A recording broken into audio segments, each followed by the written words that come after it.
වෙන කාගේවත් වෙන්නේ නැ මට කීවා ආදරෙන් මට ඔබ නැතිව සැනසෙන්න බෑ තුරුළුව උණුහුමට ආදරෙන් වස්සානේ සිත සැනසී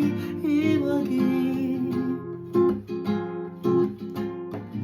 සමනල් පියාපත් හිනහුණ ඒරේ සුදු රෝසම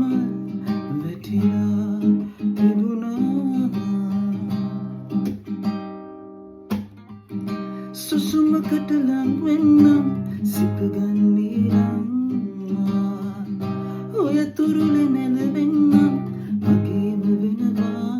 නම් සුපුරුදු සිහිනක දැවටී වගේ